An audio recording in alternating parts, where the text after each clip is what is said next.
Hello mga idol, for today's video, magtuto sa lang ko karon mga idol kay aduna man ko kuy daghang madawat nga mga pangutana mga idol kabahin niini no. So common gyud ni nga madawat sa ako pero sa una pa lang gyud ko nakadawat ani mga idol nga mga pangutana pero kini laging busy kay tawo wala pa gyud ni nako nabuhatan og tutorial kabahin niini. Oo, common nga mga pangutana gikan sa mga baguhan gyud ni mga idol kanang bitaw nagamit og PayPal. Kasagaran mga pangutana nila unsaon daw pag transfer gikan sa PayPal paingon dito sa GCash ang sweldo nato sa Facebook. So grabe kasayon ra na mga ka-idol, basic ra kayo na. So kung mahuman mo og tanaw ani nga video mga ka-idol, palihog na lang ko og share pod ani nga video para usab makahibalo tong mga PayPal users no, katong mga baguhan nga PayPal ilang gigamit para makuha ilang sweldo sa Facebook. So tara mga ka-idol, ako ang i-share diha ninyo, ako ang ipakita dinyo step by step kung unsaon pag-transfer gikan sa PayPal paingon dito sa GCash ang sweldo nato sa Facebook. So let's go mga ka-idol. So karon i-open nato ang GCash apps. Yan. Sunod natong buhaton diri ta sa cash in, yan diri kana. So nang i-click. So di ana ta mga ka-idol. So kung first time pa ninyo mga ka-idol no nga mag-cash in diri gikan sa sahod ninyo sa Facebook, gikan sa PayPal, kung first time pa ninyo, dapat i-search ninyo mga idol ang PayPal diri sa search bar. Ayan, diha dapit i-search ninyo diha ang PayPal. So ako mga idol kay nakagamit naman ko og PayPal diri, so no need na ko nga mag-search diha og PayPal kay naa naman diri sa kinaubusan nga bahin. Yan, o kana recent partner. So ako ra ning i-click mga idol, largo kaning PayPal. Yan.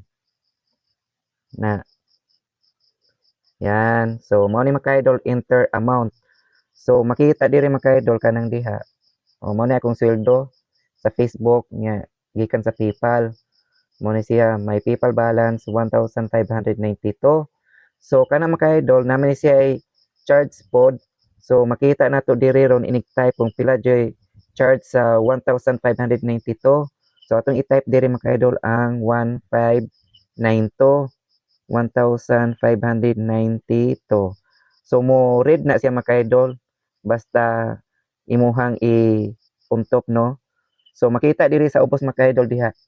So kini mga idol mao ni ato ang i-type diri kining 1,576.08 pesos. So ato nang i-type mga idol, ato ni i-edit kay 1,576 naman mga idol. So ato ni i-edit 1576 1576. Yan na blow na siya mga idol, meaning pwede na nimo siya i-cash in mga idol. So atin i-check diri sa ubos. I-check.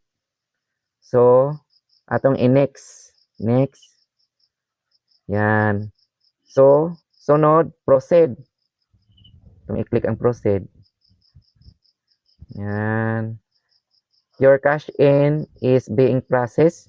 So atong i-click mga idol ang okay sa ubos. Ana. Yan.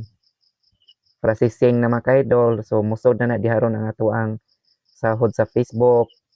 Ayan mga idol, na-cash in na gyud ang ako ang sahod gikan sa Facebook mga idol, gikan sa PayPal paingon diri sa GCash. So inana ra kasayon mga idol no. So palihog na lang ko mga idol og share sa akong video kay para usab makatabang kini no. Salamat mga idol and God bless.